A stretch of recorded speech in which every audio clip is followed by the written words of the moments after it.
Welcome back, pilots and pilotesses, on our first commercial flight back to home base. We are approaching top of descents, just over 12 miles to go. You can see we've picked up our magenta vertical VNAV path indication on our MFD. So we can go ahead and dial our altitude. We can set our target altitude for our initial descent to 4,000 feet. That's going to be on the local QNH. It's just before sunset, so we're looking good on that front. 57 minutes in the air. And as we get a little bit closer to the top of descent, I will engage VNAV, and you'll see that it will the vertical bar will come down to meet us, and we'll start our descent. Can't forget the all-important alt cell. Don't want to bust through that 4,000. We'll set the QNH in just a little bit to the local altimeter. I'll have a look at that. We've set our minimums to 852 is our decision height. Weather looks good, so we'll be going in mostly visual. 852 will be our deciding point. So we're still on course. I've trimmed out the aircraft, flying straight and true. 4,000 is set.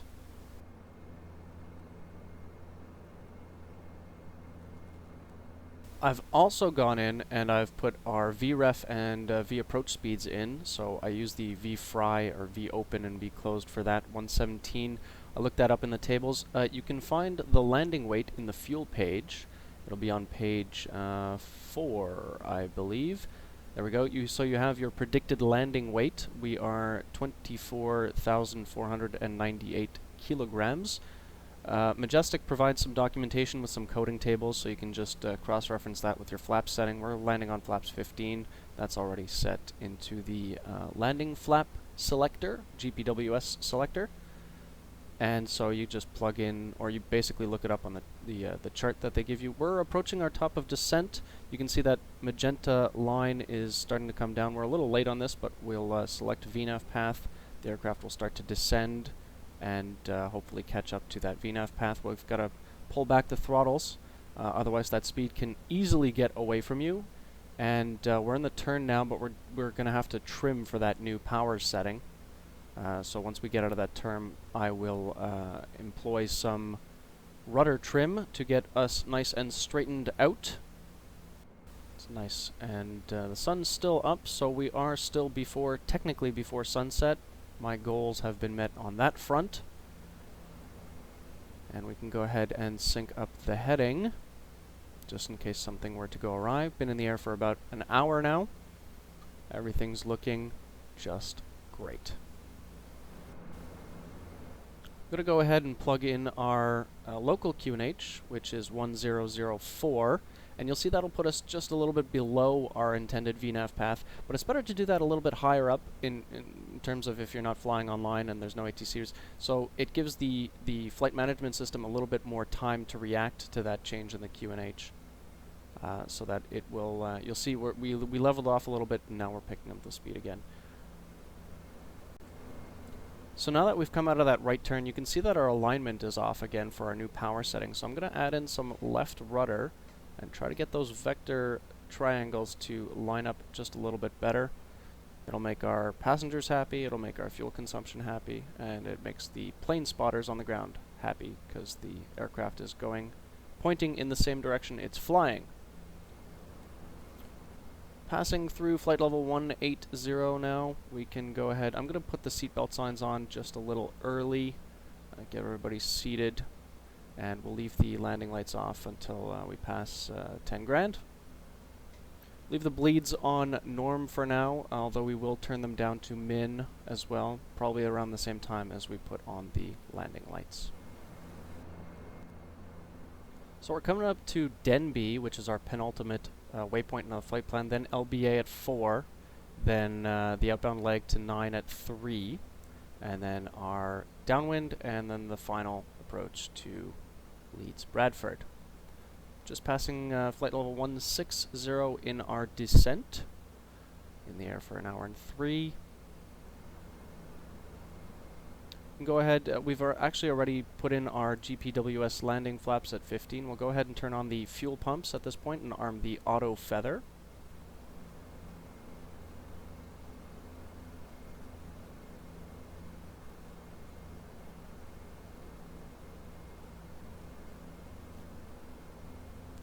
keeping an eye on our speed.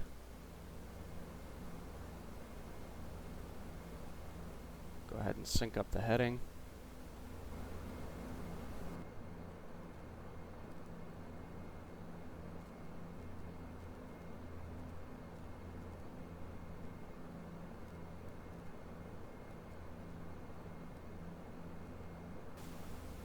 Another thing we can do now is we can cross-fill our approach to the captain side FMC. So anything you put in the right side or one side is not automatically cross-filled, so you do have to cross-fill it every time. Make sure that it's synced up in both FMCs. So we're displaying the terrain radar on the captain's side. I've got the weather on my side here. And we've got the approach on both sides. Coming up to 10,000, so we'll turn on the landing lights. We'll turn on the the approach lights and leave the flare lights off until we're on final. Maybe save a little bit of bulb. And here comes the turn from Denbigh.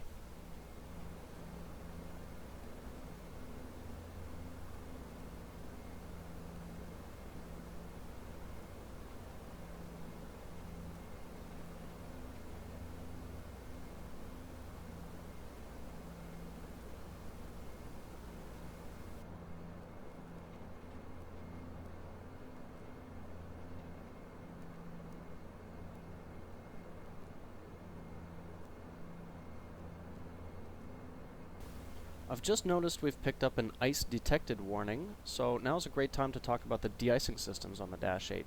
So this is the ice protection panel here on the overhead. We've got the airframe mode select, which cycles through all of the different zones on the leading edge of the wing and tail. We've got our prop de-icing, which would be the actual propeller blades, and then the engine intake de-ice, another separate system to protect the intakes from accumulating any ice and getting sucked into the engine. So the airframe mode selector, you can select it to fast and slow, and it will cycle through all of the different sections of the wing. And what happens is, if you've ever seen a Dash 8, the leading edge of the wing and tail and stab have these black bars, these horizontal bars, and they're actually made out of kind of like a rubbery substance, and engine intake air, so hot air from the engines, is kind of pumped through these flexible black boots. They're called de-icing boots, and that kind of knocks or breaks the ice off the leading edge of the surfaces of the wing and stab, the most vulnerable points to ice accumulation.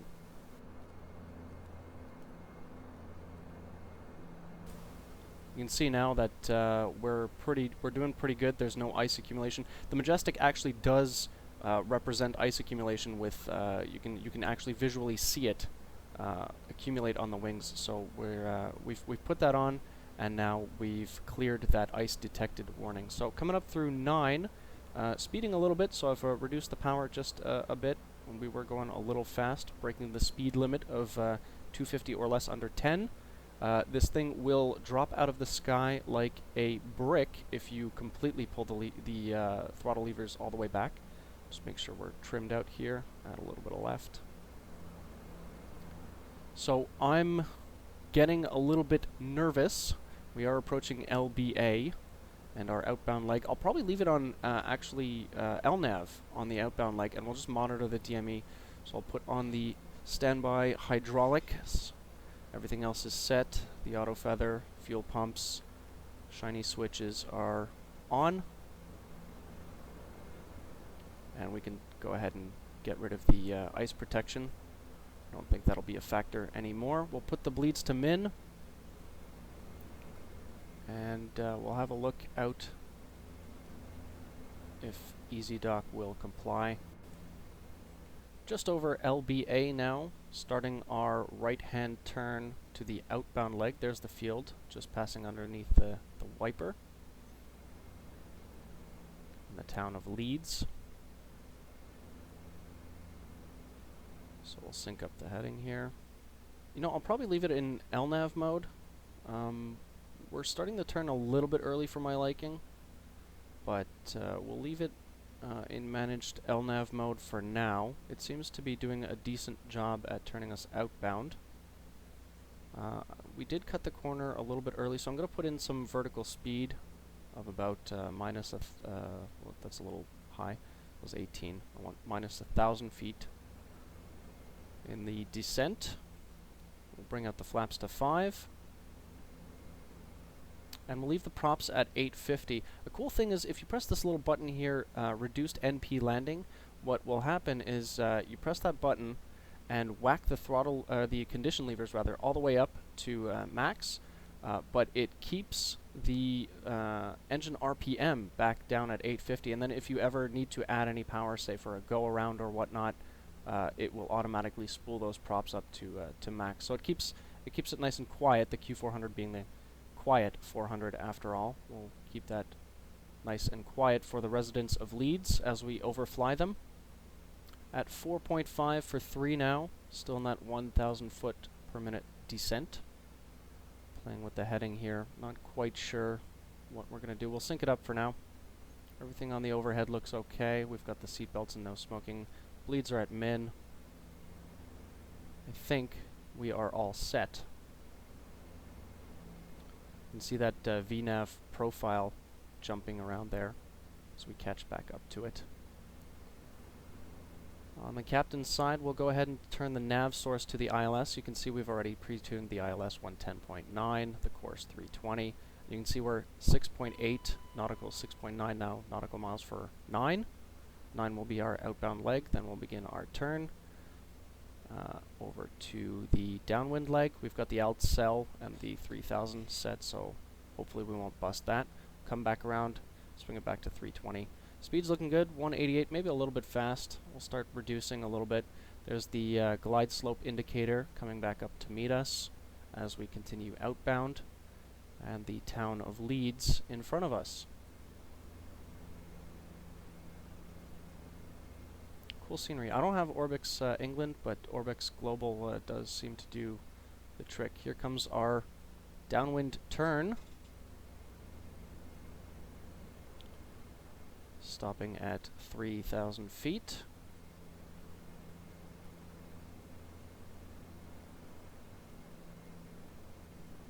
You can see the green alt enunciated on the top right of my MFD. Speed's coming back nicely, 175.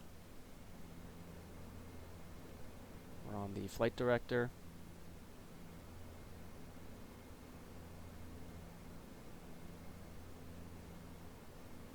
Can't quite see the field yet. Ladies and gentlemen, we've just started our approach. We would kindly ask you to fasten your seatbelts again and turn off all your electronics. I've gone and I've taken manual control of the aircraft on final. I've got the approach lights in sight, so we're going to bring the gear down now at this point. And I've got the approach lights. You can just see them over my windscreen there.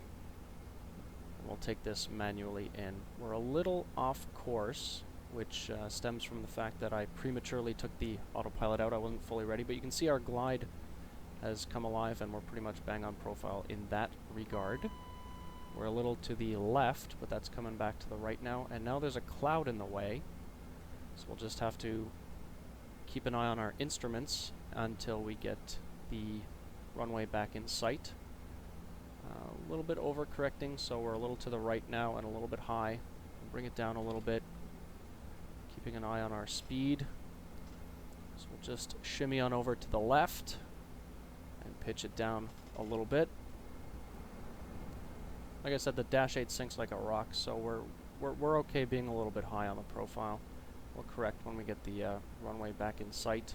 Completely ignoring the flight director and just going on the ILS diamonds. So coming back over to the left, maybe a little bit of overcorrection there. Still a little bit high, that's okay. Cabin crew, please take your seats forward. Runway's in sight and identified. 2500. Checked. Things looking good. We'll go ahead and set that reduced NP landing and whack the condition levers all the way up to max. You can see the props remain at 850 until we apply quite a bit of power, in which case they'll spool back up. So we're still high and still a little bit over to the right. We'll correct for that now. This is a fantastic aircraft to fly. I love the approach on this. Great to hand fly. A little tricky. Any minute power adjustment will really affect your pitch, your altitude on the approach. We brought the flaps down to 15. Everything's looking managed. We're okay. We've got back on that glide slope. Still a little bit to the right, but we're coming back left.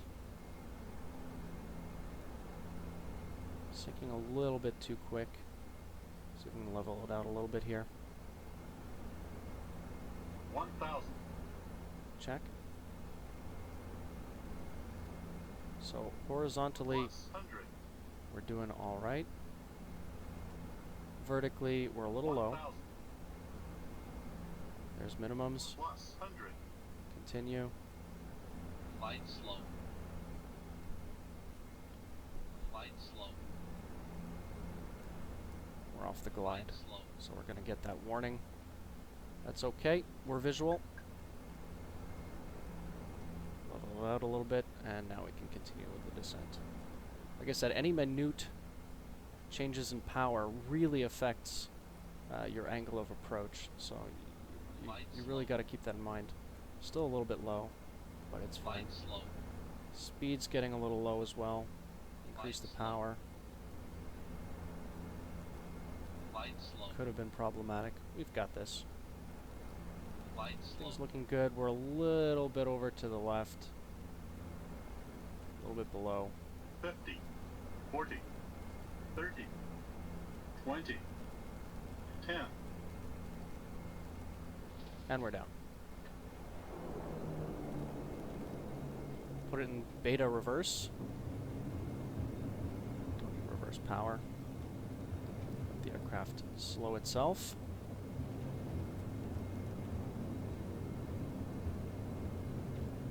Don't know if we're going to be able to make this taxiway here, if we're going to have to spin it around at the end. No. Not going to make it. That's okay. We'll just go up here to the end, spin it back around. Whew.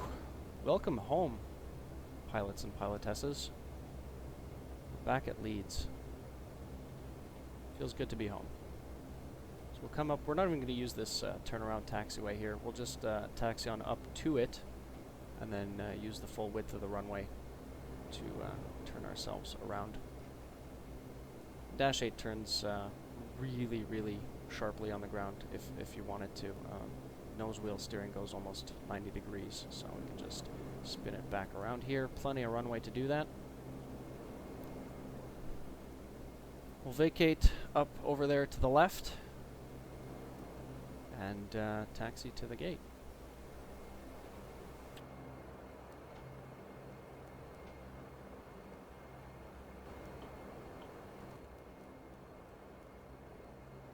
Ladies and gentlemen, welcome to our final destination. Please remain seated with the seatbelts securely fastened until the aircraft has reached its parking position and the seatbelt sign has been switched off. Please continue to observe the non-smoking sign. On behalf of our airline, we would like to say goodbye to you now. It was a pleasure having you as our guests, and we look forward to welcome you on one of our aircrafts again. Thank you and goodbye.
handbrake set. And we can bring the condition levers back to start and feather. Normally you need about 45 seconds to a minute in order for the engine temps to cool down enough on the engines before shutting them down. So we'll do that while we start up the APU. We can get rid of the pitot static heat. 1, 2, 3. And we'll turn the bus tie to tie. Bleeds can go back to norm. We'll get rid of the beacon lights in a second when we shut down the engines. Make sure the APU is on. We'll just check the sys page, like so. APU is generating power. It's been about 45 seconds, so we can go ahead and shut down. I forgot the flaps and the gust lock. Well, we're a rookie. We're acting like a rookie. We'll do better next time. That's why we're starting off at the beginning. So, beacon light can go off. We can clear the cautions and warnings.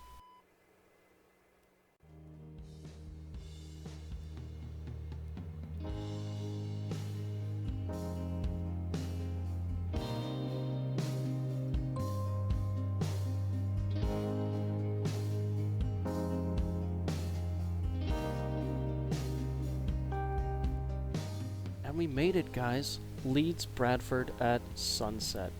I am super happy to be back with our 2D people and our incompetent pushback drivers.